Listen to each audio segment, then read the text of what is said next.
Well, good day, everyone. It's just about 11 a.m. in Atlanta, Georgia. We're coming to you today, as usual, from Georgia State University's CIBER, Center for International Business Education and Research. Another one in our webinar series we started back in April 2020 for international business educators, scholars, and the practitioners. We have yet another interesting topic today, something we did not deal with earlier in our webinars, and also three distinguished and very expert speakers today who will join us in a discussion of DBA programs. Before I have a chance to introduce them, let me say I'd like to welcome everybody, especially those who joined us for the first time. Please come back for more. We now have a regular schedule that you can find on our CIBER website of forthcoming events, as well as recordings of all past 50 plus webinars we've had on international business pedagogy, research in international business, and conversations with business executives. This webinar series, of course, is sponsored by a number of other CIBERs in the CIBER MSI Consortium. We host the webinars. CIBERs are national resource centers in international business designated by the US Department of Education as centers of excellence in IB education. We are also, of course, a partner with the Academy of International Business Teaching and Education, SIG. In fact, this particular webinar today is co-sponsored and assisted by our colleagues at the AIB Teaching and Education, SIG, and we welcome their participation. Just a little bit of background on our webinars. We record all of our webinars and they become available in a few days on our CIBER website, as well as Georgia State CIBER YouTube channel. When you do exit this event, you will receive a short survey. Please respond to that. Just a few questions. We're asking you about future events and your satisfaction with this particular program. During the webinar, during our conversation today, everyone except the panelists is muted, and you have a chance to post your questions and comments, and we encourage you to do that at the Q&A function. So please feel free to do that anytime. We have an exciting discussion today with some really wonderful people. They will be sharing some resources after the event. These will be emailed to you after the event. And today we have a little bit of more flexible schedule. Normally our programs are about 1 hour in length, but if we go over 1 hour today, our panelists have agreed to stay with us. So we'll see how the conversation goes. But let me then just say a couple of things, and I'll apologize to our guests today, our panelists, distinguished panelists in advance, because my introduction of them will be very, very brief. But I think you've seen their bios, and there's a lot more on our website. I'd like to welcome first Lars Mathiesen from Georgia State University. Welcome, Lars. Lars is an eminent scholar and professor of computer information systems at Georgia State University. He has got a world-class record of scholarship. He does research in digital innovation, health informatics, IT development and management. He's well published, and you can read his publications in many different journals. Most importantly for our discussion today, he is the founding editor, the founding director, and serves as the academic director of our DBA programs at Georgia State University. So Georgia State University, with Lars' initiative, launched its DBA program, doctorate in business administration program in 2008, and Lars has been heading that program since that time. So we're very happy to have you here, Lars. And we have George Carniero, or George Carniero, welcome. George, of course, is Associate Professor of Strategy and International Business at FGV, Getúlio Vargas, an old, I think one of the earliest business schools in Brazil, in Sao Paulo. And George, I know you were at previously PUC Rio in Rio de Janeiro. Most recently, you've been elected as the president of AIB Latin America, and congratulations on that recognition. I know the AIB Latin America chapter will be in good hands with your leadership. George, of course, has published widely as well. He has held also editorial assignments at International Business Review, Brazilian Administration Review, Journal of Emerging Markets, and other journals as well. George, welcome to this session. And last but not least, we have Professor Tim Devaney. Tim, of course, is well known as well, and a prolific scholar, mentor, publisher, program builder. Currently, Tim serves as professor and chair in international business at Alliance Manchester Business School. He directs the DBA program there. He also serves as associate dean for international engagement. Tim is truly is a world-class scholar. He's held positions in North America, in Australia, and in Europe. Tim, I recall you were at the University of Chicago, Vanderbilt University, UCLA, where we met perhaps for the first time. I'm not sure whether it was Australian Graduate School of Management. I think it may have been there, and then we first met. But you were also, of course, most recently at University of Leeds. Tim is a prolific author, editor. He is a fellow of the, elected fellow of the Academy of International Business, Royal Academy of Sciences, and Royal Society of Arts.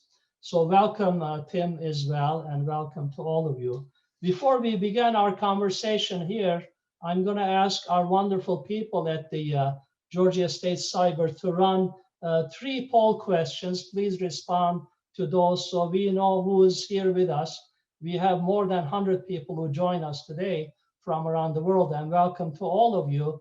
And we'd like you to respond to these quick questions and indicate your familiarity with the DBA programs, and whether or not you teach or manage a DBA program currently, and if you are affiliated with accredited business school such as ASESB, AMBA, EQUIS, or EFMD.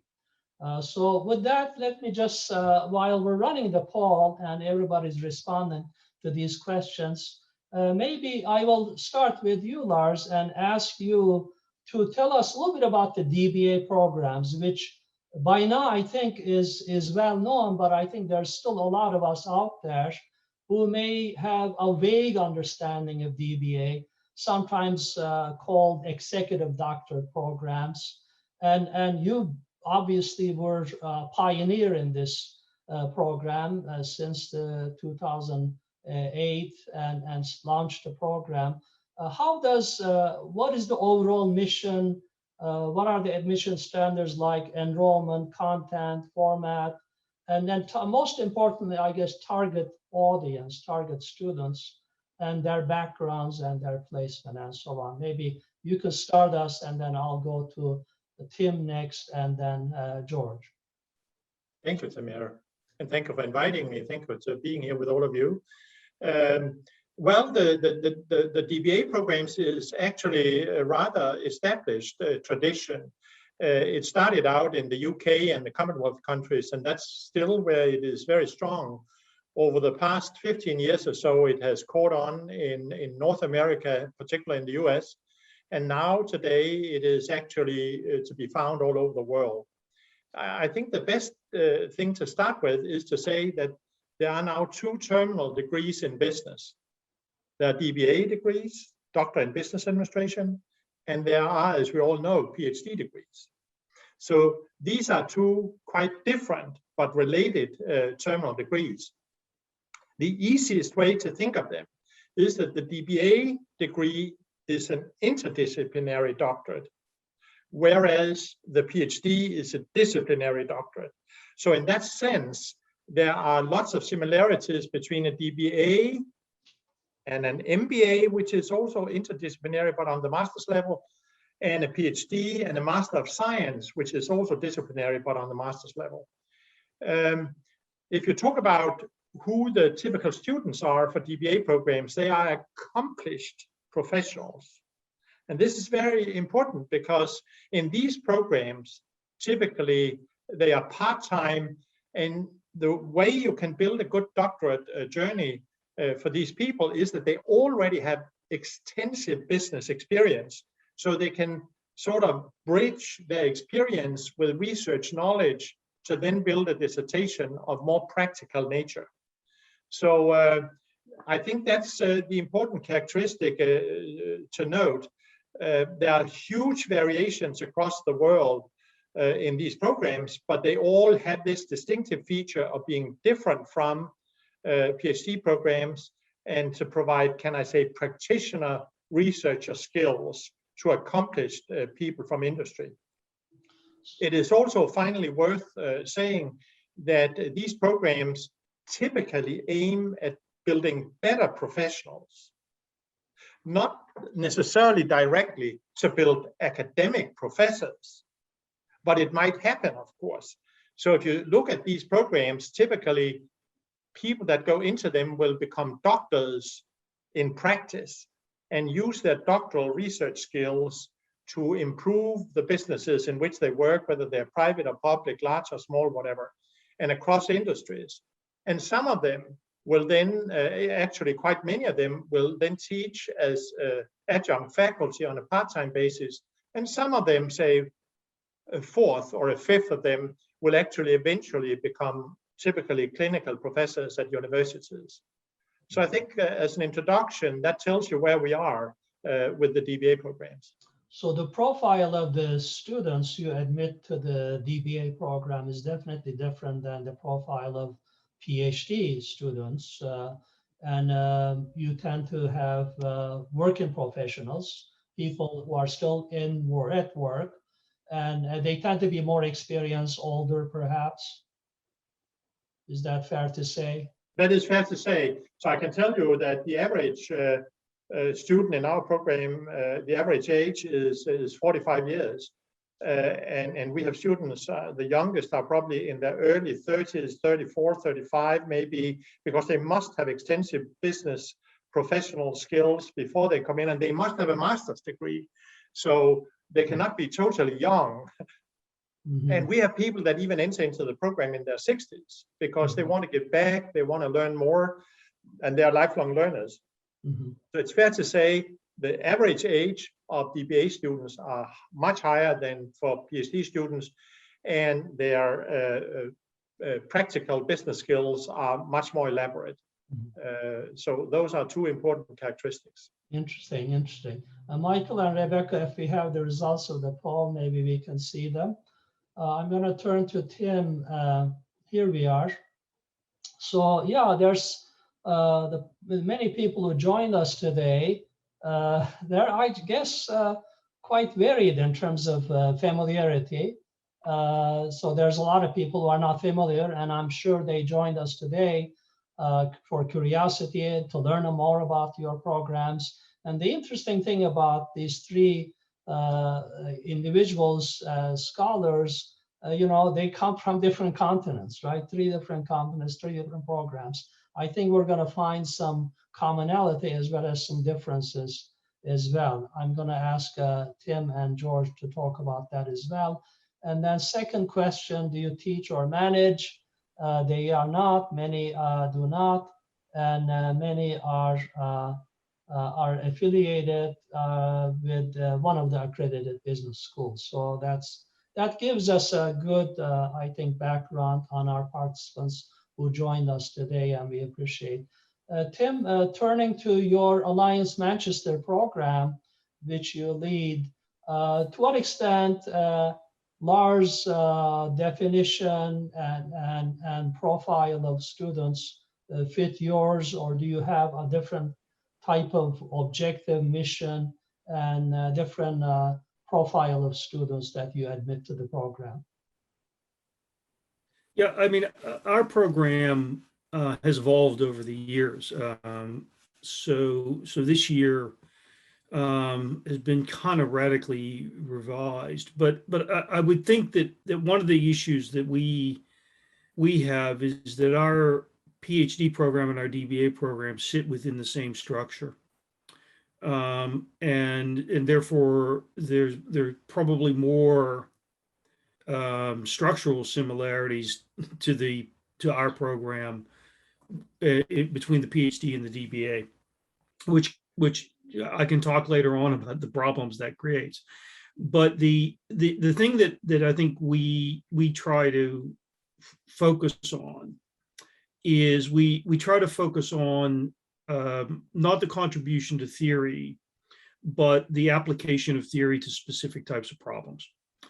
And this is probably where I would differ from Lars on this, in the sense that while we might talk of interdisciplinarity, the reality is that our structure and supervision really does kind of lead to probably a degree of specialization associated with what it is that we do, simply because we're a very large school. But you know, when we revamped the program this year, we really structured on the byline that our school has, and if you actually, I don't have it up here, but the byline of our school is original thinking applied. And then the question becomes, well, all right, what does original mean? What does thinking mean? And what does applied mean? And I think the way in which we try to differentiate between what somebody would get a PhD for and what somebody would get a DBA for are a lot of the things that Lars talked about, which is you have to have substantive managerial experience, but you have to have kind of an idea of a phenomenon or a problem you're addressing, and be able to kind of work that through in an original way that ultimately leads to not only the solid application of evidence-based management, you know, or evidence-based research, but also has a component to it that sort of says, okay, I've addressed this problem, I've worked at it, I've done the research, I've done all these things. That's 75% of my dissertation, that's 75% of what I do. The last 25%, and this was actually an addition that we added to the program, is, okay, give us an operationalization here. Don't just stop and sort of say, okay, well, I've researched the problem, you know, here's how it is.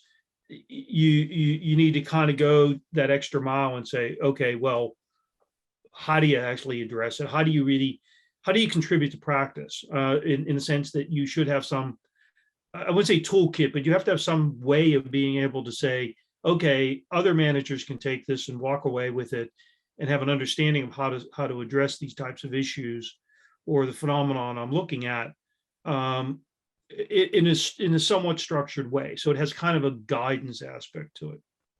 Mm-hmm. The other thing I would say, which is probably somewhat unique to what it is that we do, is that most all of our students are not here. I think when we look at the percent of our students that come from the UK, it's less than 10%. You know, so we have students in South America, we have students in the Middle East, we have students in South Asia, we have students in China, Hong Kong, Singapore, Canada, the United States.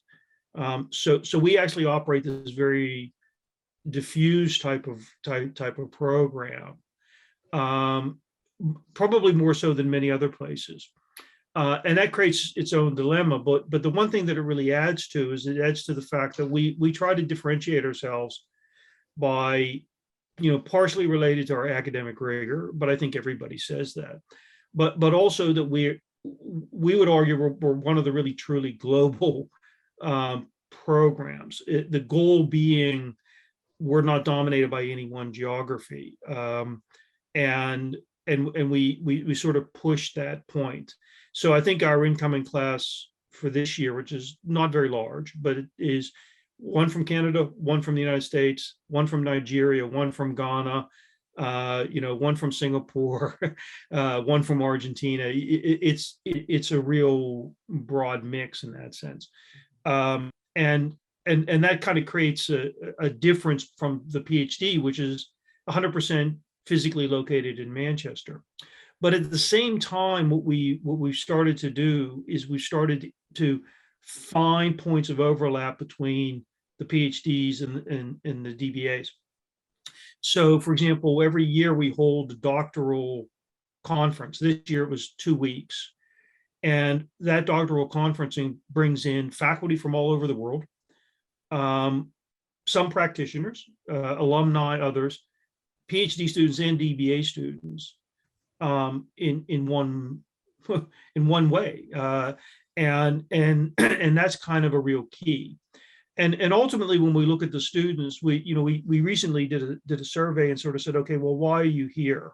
Why, we did this to the alumni. And the number one reason that they said they joined the program was actually personal goals, personal intellectual fulfillment. Career type of things were actually far down there. So these are people who are not only kind of in their 30s and 40s, typically, some in 50s. They're people who, in some sense, they have a kind of a chip on their shoulder, which says that they want to do more above the neck, in terms of kind of thinking about management. And they have a wide variety of reasons for doing this, So yes, some want to teach at universities, some want to work in think tanks, some want to, kind of differentiate themselves in their careers. But ultimately, the reason seems to be that they want to think. Yeah. They want to take time out and use their brain. And I think that's probably the biggest differentiator from those that are kind of just purely career driven. So I think that's kind of the world we operate in, or at least we think we try to operate in. That's very interesting, Tim. I mean, I get the impression that these people are really special in the sense that they have a keen interest in developing themselves personally, professionally. Yeah. They are curious. They would like to resolve some questions that come up in their own environments, and they like to definitely benefit from being exposed to lots of people that you feature in your DBA program. So I think that gives us a pretty good picture, and I'll ask each of you a little bit later about the residential versus online component. But let me ask George, of course, who is at Brazil, at Sao Paulo, another part of the world. And how is your DBA program positioned? And then comparison again to the, let's say, EMBA. I know you have a very popular EMBA program as well, regular MBA and a PhD program. So how is yours similar and different than Lars and Tim's programs? Thank you very much, Samir. I'm very glad to have been invited by Georgia State University again for another webinar.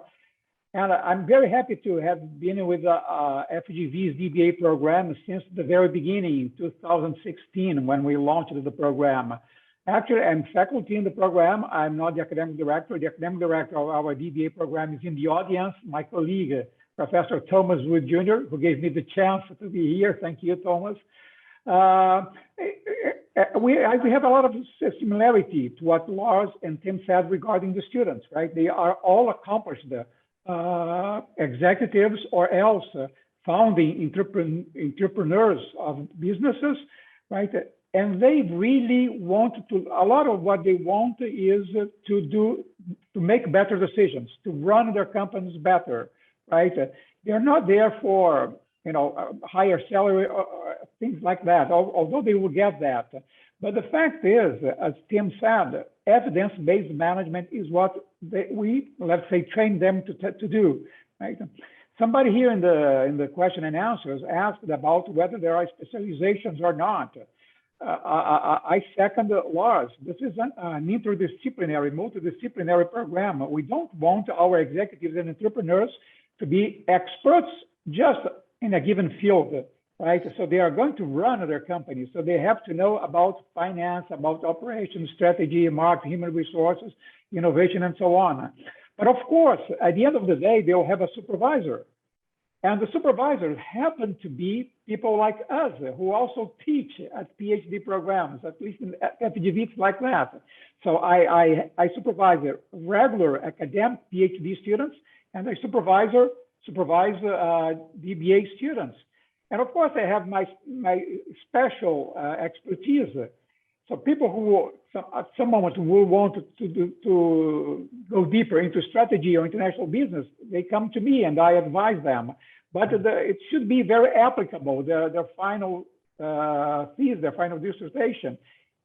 That's something we still struggle with, but that's not the student's fault. It's the supervisor's fault. We have been trained to publish in academic journals. We have been trained to contribute to theory. Whereas we now have the students, they have to contribute to their businesses, they have to contribute to society, right? So we are reshaping ourselves. Okay. Mm-hmm. Right. So lots of good questions and comments coming up in the Q&A and chat. We'll deal with them. I think the topic of specialization is interesting, Tim raised. And Lars, you mentioned that, it's really more, our program is more interdisciplinary. And I think, George, you're saying the same thing. It's perhaps they get the specialization when they get to the stage of dissertation and work with a particular set of faculty. But in general, the program content, and I'd like Lars to say a little bit more about that, more interdisciplinary, some methods, and then some subject areas as well. And then Liesel, our colleague Liesel from George Washington asks, maybe that's a short question you can all answer. Are the faculty working with PhD and DBA the same or different? If different, are there tensions between them? And I get the impression that they're the same. Lars, if you can start us with that. Yeah, so we are also like Tim and probably George, we are a very big business school, so we are fortunate to have many good colleagues, and there's no difference. So I would say that we have around 20 different people that serve in supervisor roles in the DBA program, and they all also serve in the context of PhD programs. So let me speak a little bit to this important question. Yeah. You see, because these people come into a DBA program, you cannot assume that they have the same topic focus. If you take people into a PhD program, they will all be, say, at least within marketing or within management, or so they would have a common broad area that they share, and that you can infuse into the program, and that you can use to make sure that their advisors will have grounding in similar literature.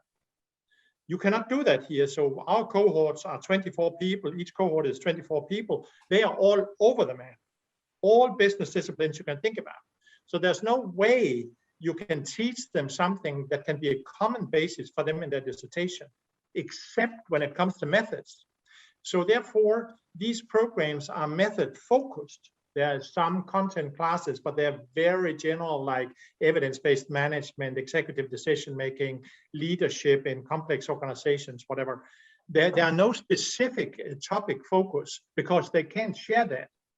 More importantly, the advisors cannot necessarily be within the topic area that the student chooses. So I always say to our students, I guarantee you get an advisor who is an accomplished researcher using methods that are similar to or even the same as the one that you use. So they become method coaches. in a certain way, which is really different from a PhD study. Then we complement these advisors with a committee, 2 other professors, and there they can choose individually professors from the disciplines that are close to the topic area of their interest. So in a certain way, I think we do the same as Tim is talking about, but it is from the point of view that we cannot benefit from and leverage the way you do in a PhD program that everyone is in the same topic. You can't do that. That's impossible. And you need to find ways to accommodate that into your choice of advisors and the assignment of advisors to students, et cetera, et cetera. So this is an important difference. Of course, what is the benefit of this? The benefit is that you get a bunch of doctoral students that are deeply embedded into practical problems in industry or in government or in voluntary organizations. And that comes into the research realm of the business school and adds to the profile of the kind of research we do. So today at Georgia State, we've had PhD programs for like 45, maybe 50 years. We've only had this program for like 13 years. But today we educate every year equally many PhDs and equally many DBAs. We have at this point graduated more than 160 DBAs over the years we have existed, and each year we contribute another 15, 16, or 17 new graduates. So let me add that, Samir. So Lars, and I'd like you to respond to this, and then I'm going to go to Tim and George. But to me, the most important component of the value proposition in a DBA program is something that you pioneered and you called action research. So I think that is really heart of the substance of the DBA program. Tell me if I'm wrong, but can you tell us what is action research and how you implement that in the DBA program? You're right and you're wrong. So it is correct that in my 45 years as a researcher, I have practiced extensively action research. So I'll say a little bit about that. And I have also worked with many of my DBA students and my PhD students with action research.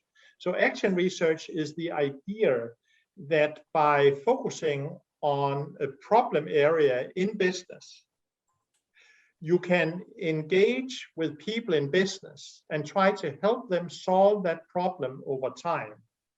So one important component of any action research project is that there's a problem-solving component that is collaborative between the researchers and the practitioners in that context where the problem exists.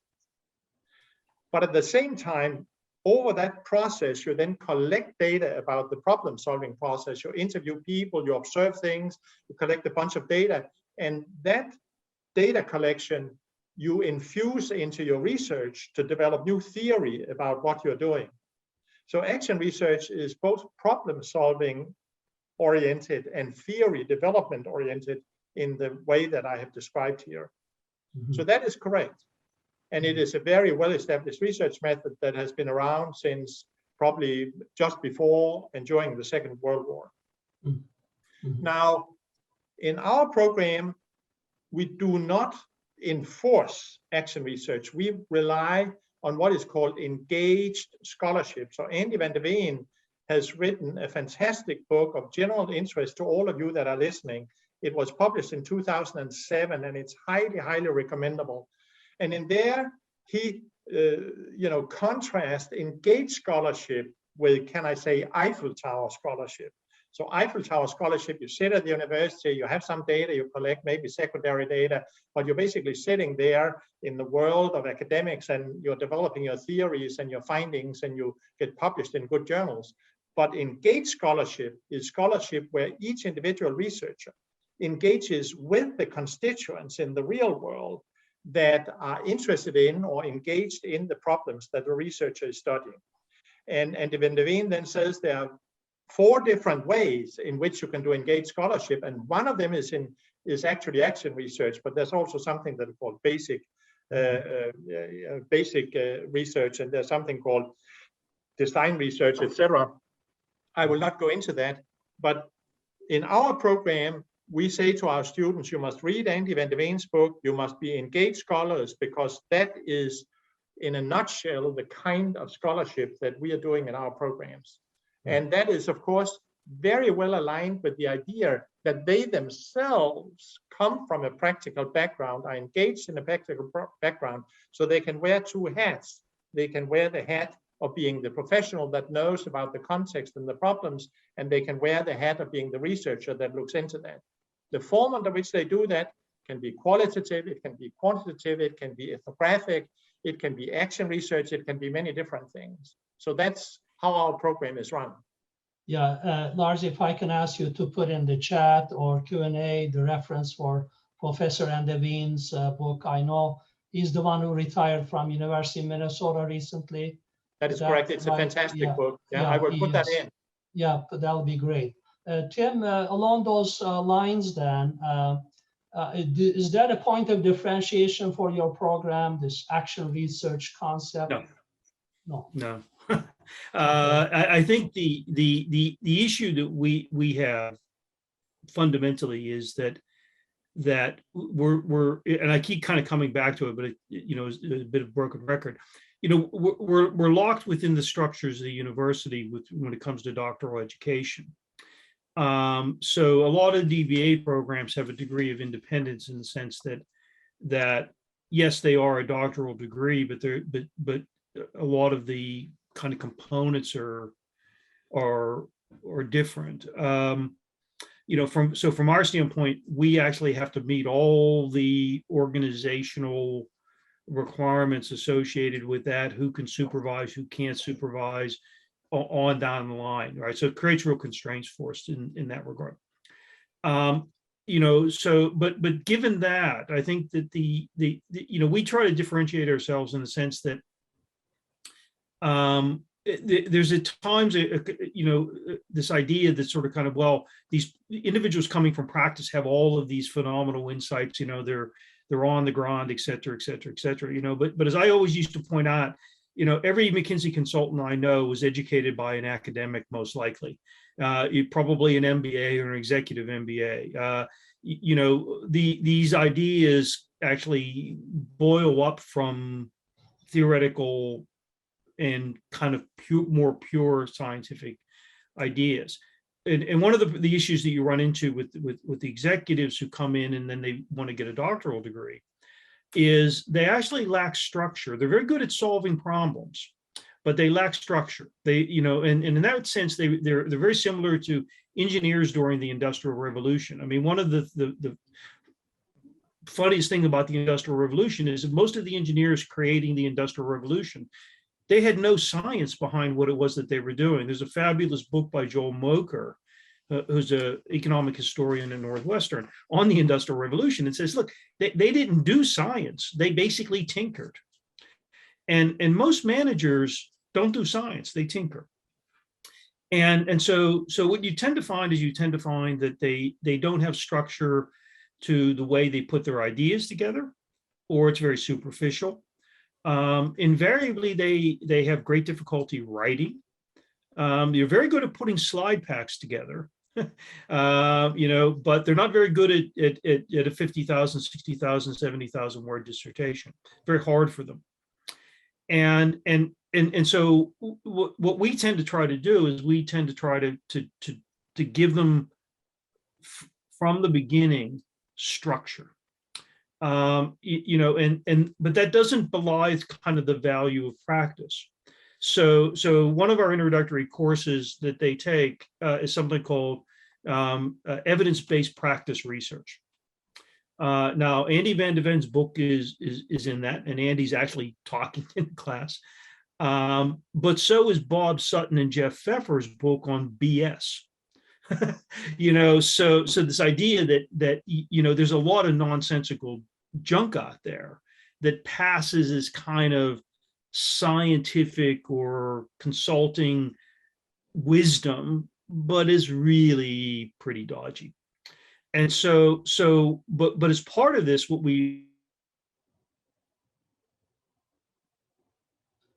let's see, we're having some connection problems there.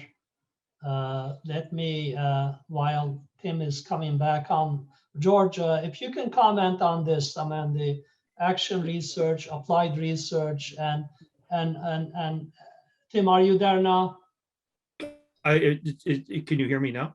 Yeah, we can hear you, but we missed last couple of sentences. Yeah, the point I was trying to kind of get to on this was that we tend to try to give them structure. In other words, how do you work your way through a problem in a way that gives you kind of a line of sight between the issues of phenomenon through a theoretical structure, through an empirical outcome. So the things that we start with is a bit of methods, but believe it or not, we actually do a course which I have now created, which is a merger of methodology and philosophy of science. And the idea is, how do you think logically? How do you work through the problem? How do you have something that's a convincing argument?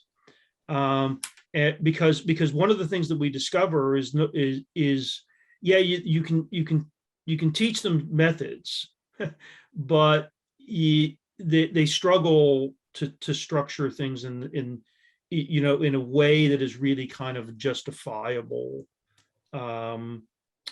story, really good narrative with evidence behind it. So in this beginning part, we actually take a bit of Andy Van de Ven stuff, and we take a bit of stuff from Denise Rousseau and others on evidence-based management, and we kind of put them together, and we sort of say, it's about the logic, it's about the evidence, it's about putting it all together, okay?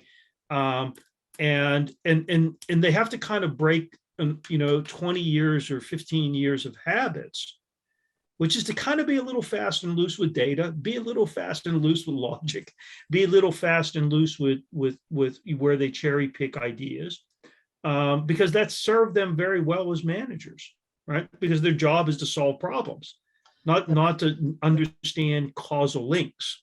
And quickly too. Yeah. And so if you actually look at our website on our DBA, it says you have to be intellectually curious, not simply looking for quick solutions.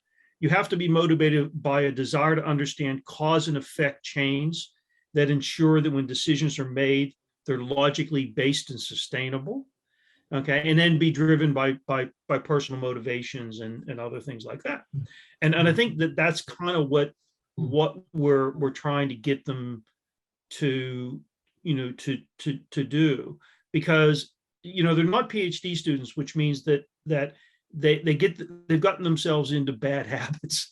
I hate to say it, but they've been rewarded really well for being good at what it was that they did, not what they need to do to get the DBA. And I think that's really where a lot of the training comes in, because they're very smart. There's no doubt about that. They're, the program requirements imply that these are very highly motivated, very smart people, who can learn quickly, but it's also, they're also really stuck in their ways, and it's very hard to unlearn these things, and the program, I think, challenges them pretty early on, in terms of, what got you here may not be what gets you through this program, and it's a bit of a wake-up call, I guess. Very, very good. Thank you. Very interesting, Tim. Very interesting. It's clear that you have a very well-established positioning and mission in your program that you articulated well.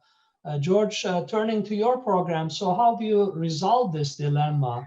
I mean, giving them enough of the methods and then the opportunity to problem solve and the action research that we talked about. How is your program unique? How do you handle that? Okay. I kind of experienced some of the things that Laura said and Tim said, but a different way. Our students, when they come to FGV, they are really managers, executives want to solve problems. And as executives, they want to solve them quickly, but they are very fast learners, right? So our contribution to them is to let them know how they can actually get better fundamentals to those decisions and not to rush into a quick decision, right? So we kind of changed their mental model that they have used of finding the first solution that seems to fit. So let's question those solutions and let's try alternative solutions. Let's find alternative explanations. So that's part of the first year in the program. They really go through a deep change in their mental models. And I'm amazed with how much they read. They read everything that we offer them. So they come to classes and they don't talk, of course, they don't talk about the theories. They talk about how they would apply those theories that we fill them with, how they apply them to solve real problems in their companies, in their industries, and so on. And everyone discusses. What amazes me, this is very good, they all read, it doesn't matter if this assignment was to student A, all students read that and those students contribute. So at the end of a course, they can make better decisions in their companies based on the consulting, let's say consulting help of their colleagues. But the good thing is that they read a lot and they read about methods. Method is something new to them. My the first student that I have supervised at DBA, is going to defend next week. You cannot tell his dissertation from a regular PhD dissertation in terms of rigor. And in terms of theoretical background, it's very well supported. But then at the end, of course, he wants to solve a real problem, right?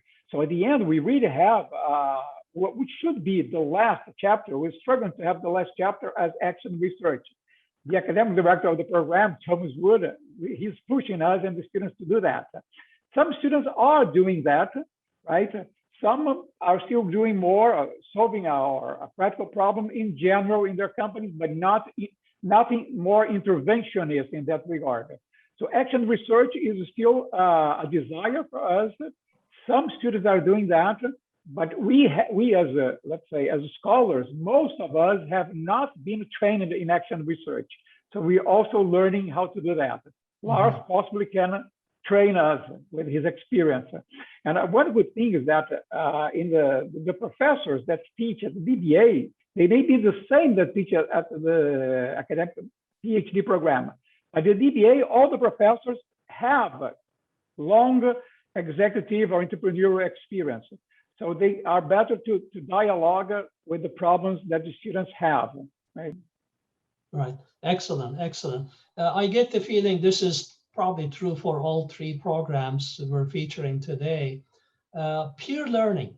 I think you provide also a very rich setting for the students in the DBA program to learn from each other, certainly to network and so on, because you bring a lot of cumulative experience and intelligence they bring, problem solving skills they bring must be amazing. So when you get together, it must be very, very, I think, illuminating and very beneficial settings. I'd like to turn to a little bit of operational implementation side of DBA programs to talk a little bit about the structure, residential, online, and so on. But there's a lot of questions that are coming up from our participants today about the faculty. Maybe we can respond to a couple of them now. Our colleague Liesel asked one question I think we can put aside very quickly. Faculty that teach in the DBA teach classes on load or offload only, and are they compensated for advising the dissertations? I think, Lars, at least as far as I know, they have, at Georgia State anyway, they have the option of offload or unload, and they are also compensated for advising.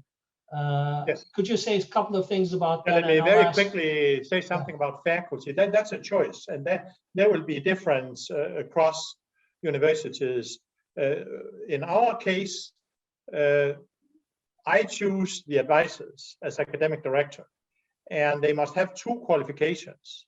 One is that they must be accomplished researchers, otherwise they can't teach research, and they must actually be active researchers. It's not enough that once back they did research. So we want our students to work with people that are currently active, accomplished researchers. That's the first quality. The other is that they are engaged scholars. That they are not just sitting in the university and working on archival data and doing complex mathematical equations to do causal relations between whatever. I mean, they are engaged scholars and they have an interest in working with people from industry. So those are the two basic qualifications. The second thing I will say is that in our school, if you are a PhD advisor, you don't get teaching credit for that. But in the context of our DBA programs, you get teaching credit for being an advisor, which means that you sort of get two benefits. You get teaching credit, but the other is you get to research that you can co-publish with these people. And some of this can be published in rather high-level journals if you have smart students, and some of them are very smart. And then finally, you're right. In our case, it's the choice of the professor whether you want to do it online, whether you want to do it offload or onload. That's up to you. Yeah. And George, how is it in your school, the compensation for faculty? Well, we get the teaching credits, right? As far as I know, we don't get the credits for supervising, right? And you don't get them also when we supervise PhD students, but we have a minimum number of supervisions that we have to conduct, in a given year period, right? So, so compensation is the same. I mean, for PhD and for DBA. Okay.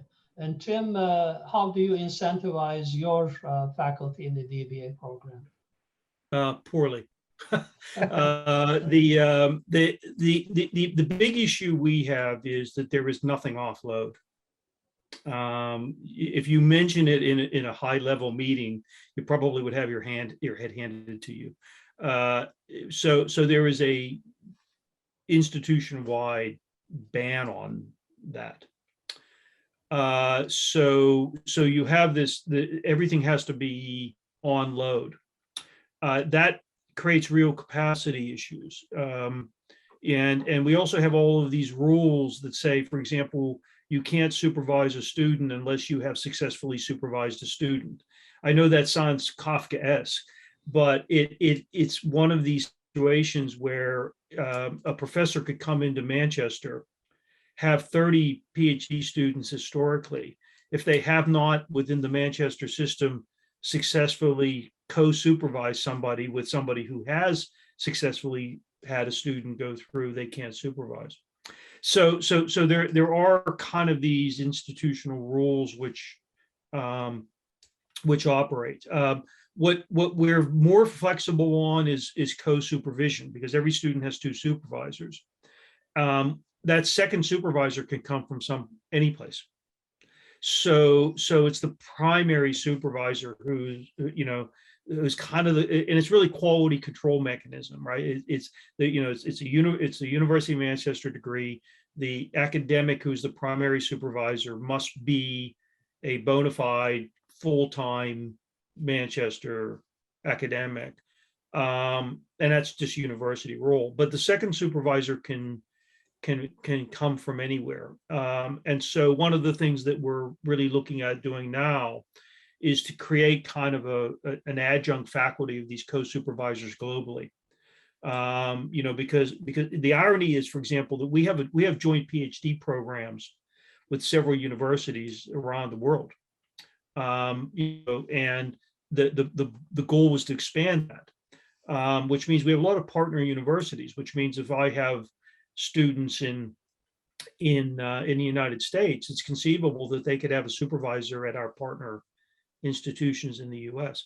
So there is some flexibility on that. The one thing I would point out, though, I think, which is maybe unique, maybe not, is that every DBA that comes in actually has a mentor, which is outside the supervisory role, and that mentor is most likely an individual who is been an alum of our program or another program, or potentially a faculty member at another university who has the kind of experience that might be viewed as relevant to what it is that they're doing from a practice standpoint, not just an academic standpoint.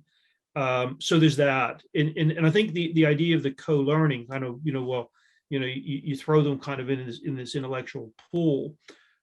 We have lots of, our students are global, right? So it creates a bit of a, a bit of a dilemma. But I've pushed quite a lot to merge our methodological components. So, there's no reason for methodologies or methodologies, okay? And the idea being that you not only want to mix DBAs with DBAs, you want to mix DBAs with PhDs. You want the PhDs to learn that, there's more to it than just what they're doing their PhD on. And the DBAs to sort of say, well, there's another aspect to this picture here that these people are working on.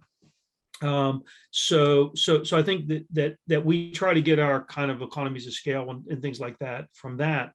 That makes the supervisors a lot happier, to be honest, because they can have a mixture of people they're supervising, some of whom are very academic, slightly on the nerdy side, some of whom are very, very, very practice driven. So they can actually get a perspective on, on problems. And that works well, I think, within our institute structures, where there might be people working on healthcare, or might be working on innovation or entrepreneurship. And they want, PhD students who are sort of just kind of hammering away at kind of conceptual ideas. And they want people who can kind of go out and actually see whether any of this stuff actually works. Excellent. So it's kind of that aspect, which I think we try to put emphasis on. But the faculty are the faculty, and we don't have this offload model at all, which means that everything's going to be driven by the capacity of the program to generate enough profit to justify hiring the people that we need to supervise. DBA programs are relatively new to the higher education, right? Last 15 years or so. In a sense, each of you is a pioneer program builder. And I remember, Lars, when you started this, I had joined Georgia State just at the time. And, you had resistance. To do something like this, to put in place a new program at a large bureaucratic university environment is not a small feat. It's a major accomplishment, because you have to overcome a lot of biases and resistance and so on. And but obviously it has proven to be, you have been proven to be right, that there is a market and there is a need and there's value added in DBA programs, and they can be differentiated from PhD programs and so on. Turning to Lars, maybe we'll start with you. The implementation. So the structure of the program, the length and residential combination with online, and and the value of online versus face-to-face meetings, and then the dissertation component. If you can say a few things about that. I will do that. So of course there's huge variation across schools. I will speak specifically about the GSU program, and it is as follows. This is a 3-year part-time program. It is cohort-based. So each year we have a lot of applicants, and then we select 24 from those. So each year we start a new cohort of 24 students, and it's a 3-year program. So at any moment in time, we have about 60 students across 3 cohorts. And the students go lockstep through the program with the cohort they started with. Sometimes they might leave it for a year and come back and go down to the next cohort, but that's the principle. We focus on something we believe is very difficult, namely to teach people to successfully develop and defend a rigorous dissertation about a practical business problem based on evidence. As a part-time effort over 3 years, it is very difficult to accomplish. So therefore, our program is residency-based. Each year, we have 8 3-day residencies from Thursday morning early to Friday evening late. And people come, whether they come from abroad or from other places in the US, they fly in and they go into a hotel next to where we teach at our excellent executive center. And then we have 3 intensive days. So imagine this is 24 times 3 days where they are together. So all teaching then happens there, which makes it impossible for us to do economy of scale like Tim was talking about. We have other institutional barriers. So everything is dedicated to them. And also when they are there, they can meet the cohorts in front of them and the cohort that come after them, because they have lunch and breakfast, and we have some social arrangements where they meet other people from other cohorts.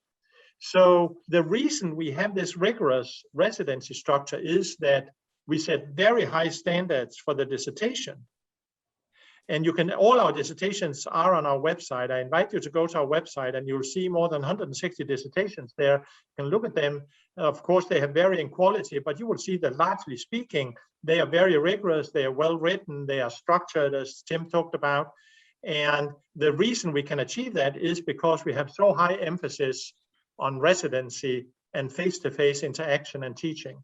And another huge advantage of that is that they learn not only from interacting with the professors, they learn from interacting with each other. So I think that's the final thing I will say about our program is that it's divided like any doctoral program of importance. It's a 2-stage process. We spent the first 3 semesters, the first 1.5 years, to teach them to do research, both in terms of methods, in terms of trying to do a project and getting it published. And then we spent the last 3 semesters on them doing their dissertation and defending it. So all of that is packaged into a rather comprehensive structure that the students follows, and that we have a graduation rate of more than 80% of those that come in. And I think that's because we have this very rigorous and tight structure with high demands on presence at residencies. There's no way you cannot come to the residencies. It's a must, it's mandatory. Excellent. Very good. That gives us a good overview. George, if we can understand the setup that you have for your DBA program at FGU. Yes. We are also cohort-based, so the students come and they go with their cohort of students for the full length of the program. But some of the students that we admit, they cannot commit immediately to that intense program, so they can take a few courses, as we call it, free movers. So instead of committing to the full program at once, they take 1 or 2 courses with the cohort selected, and they may stop and they come back next year, let's say, when they have more time or they have arranged their professional lives to be able to dedicate to the program. Just like Lars said, our classes don't go every week, they are concentrated. So most of the courses are given for 3 full days in a row. I give my strategy course for 5 full days in a row. So they come and they spend that whole week with me, with them, right? And then now, of course, because of the pandemic, we had to change that to online. And then my course, which used to be a full week, 45 hours, was spread over 3 months. So classes of 3 hours each, right? So that students could keep. Probably we'll have some kind of blended model now. Now that we learned how to teach online, and it has been so well with this experienced executives, they have engaged so well in online teaching. We probably have part of that, the course, the program residential and part online. So, but that's for the academic director, Thomas Wood, to say. Excellent. Thank you, George. Tim, turning to the Alliance Manchester program that you have revised and revamped this past year, what is the length and what is the commitment that you expect from the students? Yeah, well, it's more online right now than it's planned to be. The program, believe it or not, used to be 5-year part-time, and we've moved that to 4-year part-time, but not changed any of the credit requirements or any of the things that go with it. It's probably a bit more structured. In theory, there's kind of a term 1 residential 5-6 days. There's a term 2 residential 5-6 days. In between, there's online things going on. And then in May every year, there's the doctoral conference, which is a bit over a week. And the first year students and second year students are required to be at the residentials because that's where the taught component is. And the third and fourth year students, the only requirement's really the doctoral conference, because that's a time when they meet with their supervisors face to face and other things. The structure is, at the beginning they have a bit of methodology. They have these core evidence-based research, evidence-based practice research, research theory and methods, which are kind of the structure of the program, some methodology courses. And then we've moved to a masterclass model, which means that what we do now is at the residential times, we now offer master classes. So these are not only open to the DBAs, but they could be open to other DBAs. They could be open to others, and then they can pick and choose amongst those as electives to get the specializations that they need.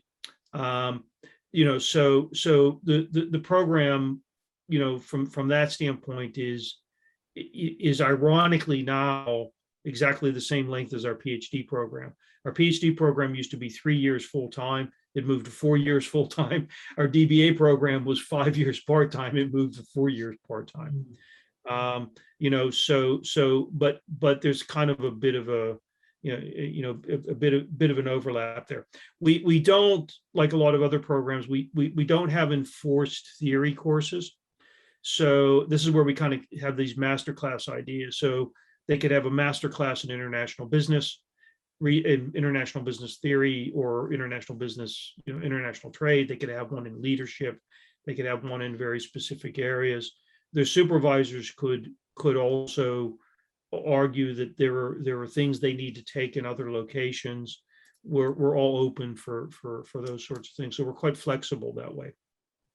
Very interesting. So that's kind of where the structure, our structure comes in. But the one thing that we did do, and this goes back to Laura's first point, where you have this problem that you have all of these students doing all of these different things, and then somebody comes along and says, well, we need to find a specialist in this really narrow area to supervise this one student.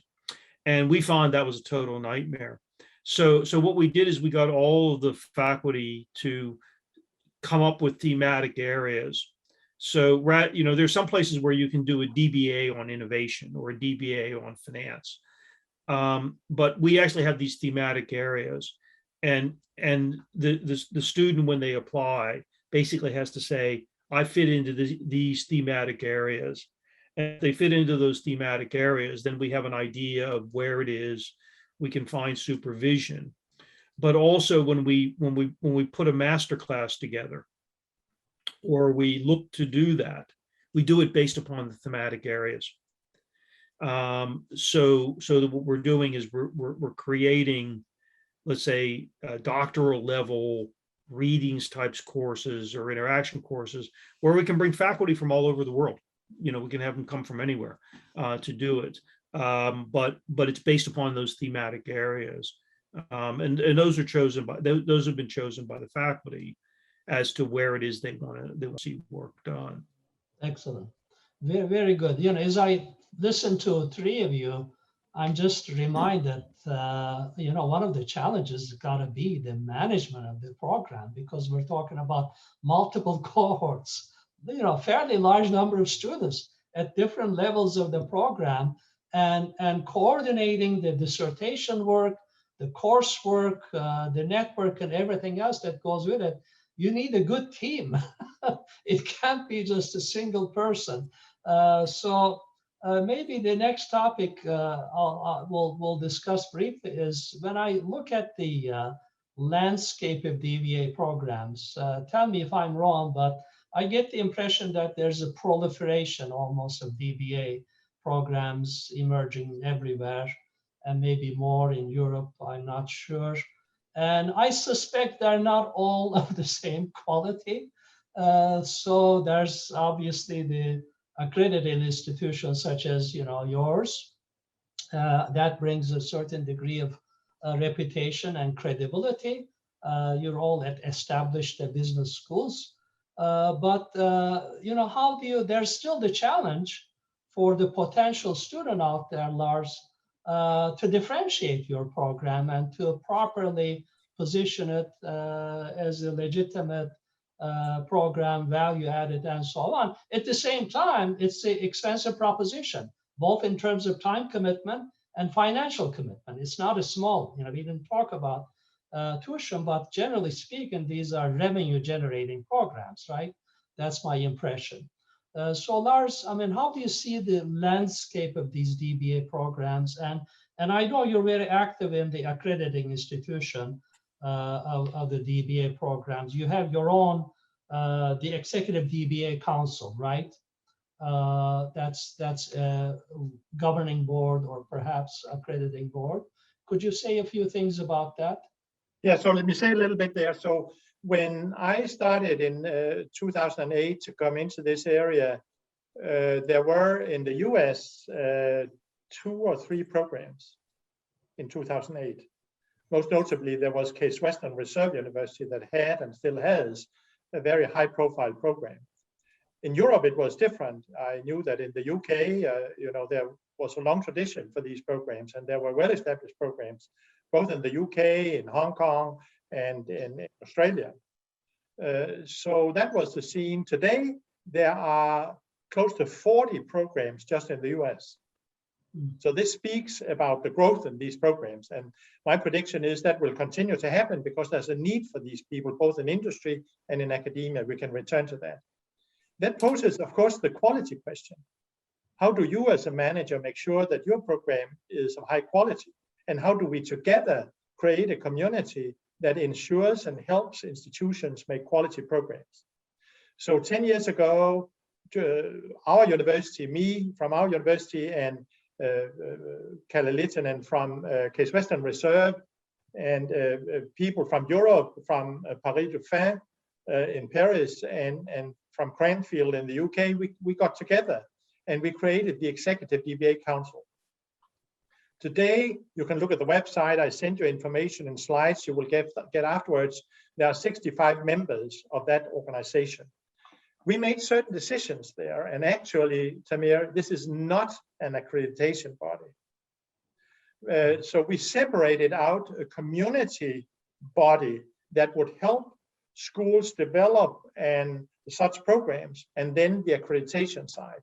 So what we did decide was that to be member of the Executive DBA Council, you needed to be a business school that had or was developing a DBA program. You needed to be accredited by some accreditation body, and you could not be for profit. You could be private, or you could be public, you could be large, or you could be small, but you could not be for profit. That was the only decisions we made, and today we have 65 members. We have a thriving community. We have annual conferences, the Engaged Management Scholarship Conference. Proceedings are published from there. We have our own journal, the Engaged Management Review Journal. And the idea is, with this duality between the accreditation and then this council, is to build a community that focuses on quality, help each other to improve the quality, but then leaves it to accreditation bodies, which is what they are good at, to say whether a particular program can be accredited or not. And that seems to work extremely well. This is work in progress. I want to remind you that we have had similar problems hundreds of years ago with building the first academic institutions. We have had similar programs building bachelor's degrees, building business school, building master's degrees, etc. And there has always been controversy about that. And by the end of the day, there's nothing that speeds quality development beyond, I mean, it's competition and innovation. There's a marketplace for these programs, and people will be attracted to the programs that they like.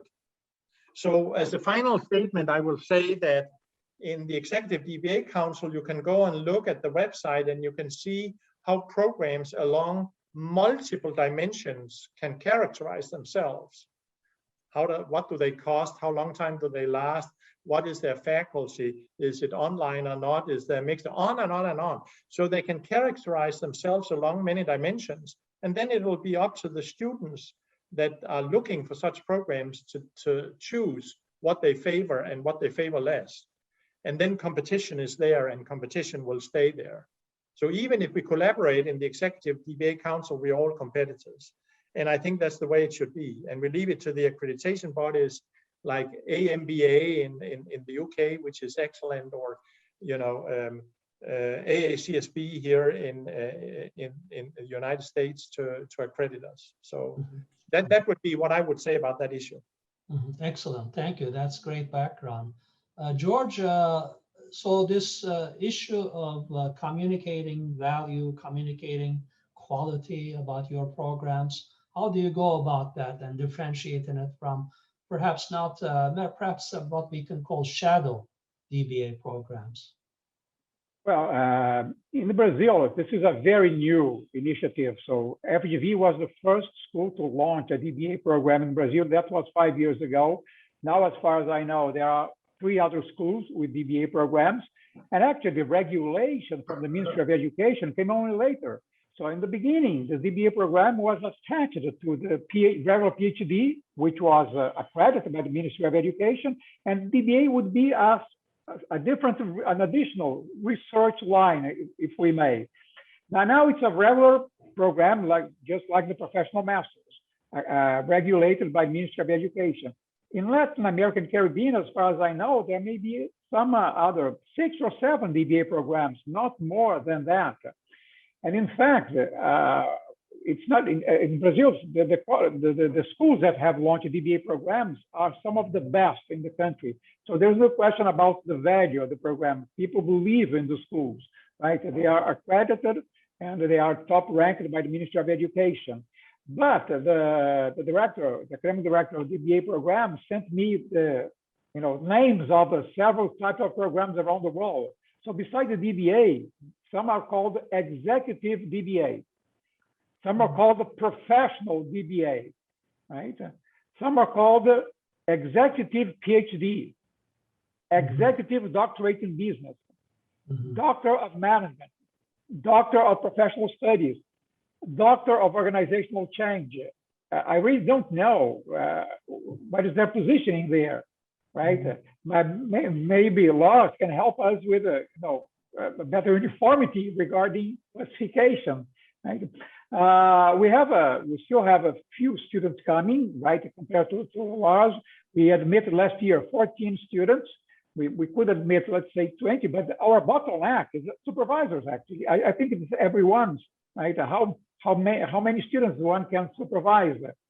And then, as compared to the PhD program, our PhD program is totally free, right? So our academic students don't pay, right? But the DBA, well, the tuition of the DBA program is the highest of all the programs that FGV offers. So it's really for a different target audience. Excellent. Thank you, George. Thank you. Tim, how do you handle this messaging communication of the value added and differentiation from many programs, a crowded marketplace out there? Yeah, it is a very crowded marketplace. I mean, I'll probably say something which is a bit cruel, but when I reviewed all of these, because last year I reviewed hundreds of programs, I characterized them in a couple ways. One of which was they really were legitimate doctoral programs. And to be honest, there's not a lot of those. Okay, there was then what I called MSc plus programs. They look like an MSc or an EMBA with a bit of more of a dissertation to them. And there are lots of those. And they tend to be very large. I'm looking at some of the numbers now. There are some DBA programs with 1,400 students in them. You have a problem in those worlds. And then there's what the other model, which I call PhD light. It's sort of kind of all the bits of a PhD, but it's kind of not at that at that level. And then there was kind of a group of programs I called vanity programs, where somebody wanted to have a doctor attached to their name, and and the program was kind of a mix of things which did that, because lots and lots and lots of places offer these, and a lot of these are online, and a lot of them are really pretty much of dubious character. But look, this is true of EMBAs. It's true of MBA programs. As a friend of mine said, you could swing a stick in a bar in most places today without hitting an MBA.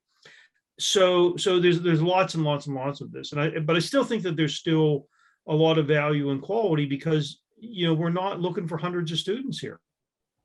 We're looking for a lot, kind of the right students applying. The question, of course, is, well, how many of those are there? I think that there are many of those.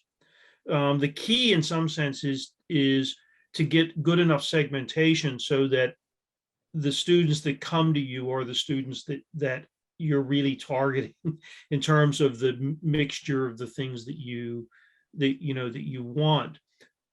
So what we've moved to is a model where we pretty much have open days or open discussions with people every month, starting from day one.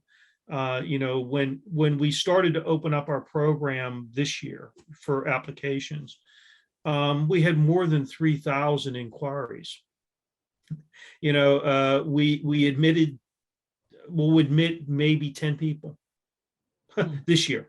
Next year it'll be a bigger number, but this year we purposely limited what we were going to do. And but a lot of those people who did apply, we wrote back to them and said, here are the problems of what it is that you've got.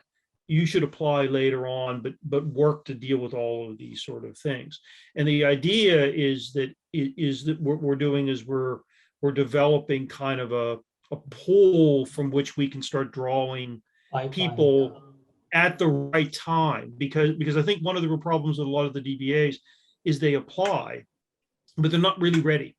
They don't know how to do a research proposal. Maybe they really should do a little bit of their own background work, build themselves up a little bit, and so what we've done is we've started to actually do that, cultivating, which is meant, which is really kind of a different way, because as Lars pointed out, if 80% get through, that looks pretty good, but you're still getting 20% failure rate in some sense. And the real question, of course, is this: you don't want to have any failure rate. You want to admit the right people and get them through the program, and I'm not a big believer in rejection rates. If the right 20 people apply, you accept you accept those 20 people, right? You don't go, because I had the PhD program at one university under me when I was the research dean. We got 1,800 applications to the PhD program every year. I had full-time people who did nothing but, more or less bin these things, go through them, figure out which ones would go through, because the faculty couldn't evaluate them. Okay, but to admit 25 PhD students, we're getting 1,800 applications. It's crazy. You don't want that. What you want is the right application, so that when you look at them, you're really just making marginal decisions about who's ready for the program and who isn't. So I think that ultimately our long-term goal is to kind of have a bit of a kind of rolling backlog of people, where you might not get in the first time you apply, but we help you get to the point where you do it because you've got all the right skills and you meet the criteria intellectually to be able to do these things. You just might not be absolutely ready to do it. Because if it's 4 years, if it's a part-time program, there's little margin for error. You really have to make sure that, when they walk through the door, they really know what the level of the commitment is, because even though it says it's part-time, the faculty don't treat it quite like a part-time. It's not like they get cut any slack. So they've really got to be pre-prepared, I think, a little bit more, simply because the margin of error is just much larger for them. Well said. So I think we try to do that. I think at least that's the model we're going towards, which is to really try to cultivate that. And for us, to be sustainable, it's not, as I'm looking at some of these numbers, it's not, 60 people in a cohort, or 70 people in a cohort, or 80 or 90 in a cohort. It could be any number, 20, 30, we'll figure out the logistics of making stuff work. Well said. It's really the right students, Tim, because all the cost is in failures. The cost is really in briefly failures. supplement this? Yeah. Go ahead. It's a very important issue, the issue of quality. So just to give a couple of more practical insights, we have a completely different approach than what Tim has. So each year we admit 24. It could be 23 or 22 or 21, but never less. And it's never more than 24. So we're very structured on that. I would assume that we have 3 times as many applications. We don't have more. So we have many people that show interest in our program. We have rolling admission. So we have webinars every second week where people can come and we can talk. And in that conversation, we filter people out. And then our applications are very comprehensive. So to apply in our program, you need to do a lot and write some essays, etc. Then based on that, we select those that are qualified for an interview. Then we have 2 people that interview them. I always interview them, and our director interviews them. And together, we then make a decision on whether they should have an offer to come in or not. So we have a funnel that starts with many, but very quickly goes to few. And the other thing in the other end is that although our program is 3-year, we allow people to continue for 2 more years. But then they're no longer in a cohort. Then they're just with their advisor, and they pay more tuition. And if they don't graduate after 5 years, that's the end of it. Then they become all but dissertation for the rest of their life. So all of that is known. So we put structure and pressure on the marketing channel, you can say, to make sure that we in a solid way get people in, to ensure that we have the 24 each year. And the final point is, all our dissertations are publicly available on our website. So that's how we signify quality. We are proud to say what they are, and we show them to the world. Very interesting. Something I learned just now from you is that there is a pre-application process, cultivation, development, and getting these prospective applicants to be really ready and committed to the program. So it may, both of you use that cultivation. You have to do that one way or the other. To build a pipeline, and it may not be this year, but next several years and so on. We're really can I bring up one other thing though, which hasn't kind of come up? I think that there is, for us, there is an issue. We want to be global, which means that we want to be able to kind of select and look at kind of what it is that things are there. But I'm looking at the statistics on my other computer here, from the AACSB. It doesn't have ethnicity in it, but it does have gender. and the gender imbalance on DBA programs is astounding. Particularly compared to PhD programs, where I think we now admit more women than men, but in the DBA programs, because it's pulling out of a kind of age cohort within a corporate pool, which means that the sort of individuals that you're getting are of a certain mix. We also want to manage that. We want the program to have kind of a degree of diversity. One of the ironies is I think almost all of our students from the Middle East, mostly from Dubai, UAE, places like that, are women. which tells you, kind of something in terms of the nature of what it is. Very interesting. So while I wouldn't say that this is kind of an overwhelming thing for us, we look at this and we say we're a global business school. We have a global footprint.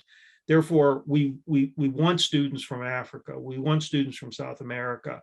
We want students to reflect diversity, Right, in a very broad way, not just around gender, and therefore the better the pool of people we can look at and the more decisions that we can make, then we get a much more, I think, not only intellectually rich, but I think we get a more culturally rich and a more kind of, from a humanistic standpoint, a better mixture of the people in the program, and also the sorts of problems that they would effectively try to very timely, to very address. timely, and I'm sure that's something that we're all trying to reach and meet. Unfortunately, we have to bring this very interesting, very illuminating, very educational for me, and I think our participants as well will agree, discussion to an end. I will give each of you just a final word, perhaps time for a final word. There was one request, Tim, if you, after you did last year that review of the DBA programs, if you put together some white paper or anything, they'd like to receive that, or any other information from your analysis, or maybe similar papers, we'd like to request that. So just some final comments. I do appreciate all of the insights you have provided very liberally. I'm going to start with Jorge, some final thoughts and comments, and then we're going to wrap up. George. Okay, so I thank you for this opportunity and to be with my colleagues Lars, Tim, and I would say that the DBA program is the one where I like to teach most, where I get the greatest pleasure for I love teaching, but the DBA program is really, I learn as much or more than the students do. I learn from them and they learn from one another. I love the program. Well said, well said. Lars? Yes, I have developed some material that will be distributed here afterwards with a lot of factual information that you can look into. And I hope that's useful, including literature and reports available, etc., etc. But I will make one point that has not been made yet. I'm one of those persons that believe that universities need to innovate. They really need to innovate. Of course, there's basic research, and that's good, and there's science, and that's good. But basically, universities need to continue to become more integrated members of society, and they need to make much more solid contributions to society and sort of get out of their closed circuit into what is a mode 2 operation of research that is very interactive. This is a high order. It's not easy to do. It takes many years. I believe that for business schools in particular, the emergence of the DBA programs is simply a very, very powerful instrument to that process. So it helps business schools open up more. It leads in the longer term to better faculty that works better with business people. And it leads to having researchers in business that we can then work with as institutions on a much more common level. And therefore, I believe that these DBA programs is not just another doctorate. It is a form of activity that will help us together over the coming many years make business school much more relevant to society and make interactions between business and theory, practice and theory, much more prevalent to the benefit of students, to the benefit of society, and not least to the benefit of business schools. Well said, well said. And, I think it's the point is that we need more bridges between the business schools that can be very focused in themselves and not necessarily have the relevance for the society in general or the business community in particular in various industries around the university. So I think that's a very, very good point. It's a very important point. Tim, some final words of wisdom from you? Yeah, for those that know me, like you and Jorge and Lars, and a few of the people in the audience, I'm not necessarily a guy that a lot of people sort of say, he's flexible when changing his mind. And many years ago, I was actually responsible for stopping a number of my prior universities from instituting DBA programs, particularly in the 1990s. And I still believe that was probably the smart thing to do for those institutions in the 1990s. But I do think that and now I'm a DBA director, and you can sort of say, well, is this guy gone senile, right? Don't answer that question. But the thing that I think that's interesting is many of the degrees that we offer in business schools have become very commoditized, right? I remember the day when I got my MBA. It was 2 years full time. Nobody, if you had a 1 year MBA, it was, pretty much viewed as kind of just nothing, intellectually not very good, right? All of that's changed. The view of online education, all of that's changed, right? But it's also changed in some ways for the good, in the sense that there are many more people who have access to this, but it's changed for the bad in the sense that it's become heavily commoditized. Despite everything everybody says about specialization, it is pretty much commoditized. You can pick up one of those yellow books, with a cartoon on it, and it's an MBA 4, an EMBA 4. It's very, there's a lot of that out there. And what I think it means that senior managers who maybe back in the 1970s were, getting MBAs, which were much more analytic, probably much more theoretical, more elite, that's now become commoditized, and therefore the really smart managers, really intellectually engaged managers, right, are seeking kind of more. And I think the DBA's time has kind of come in meeting the demand that's there. But the other thing I would say is, there's all of this stuff that says, engage scholarship. We as academics need to engage with business people. The reality is it's a two-way street. If they don't come across to our side of the street and see the value that we deliver, it's not very valuable, right? But we may not necessarily be the best people to bridge that gap, and so I think that the DBAs can help bridge that gap, because they sort of, they are the boundary spanners, to use the jargon.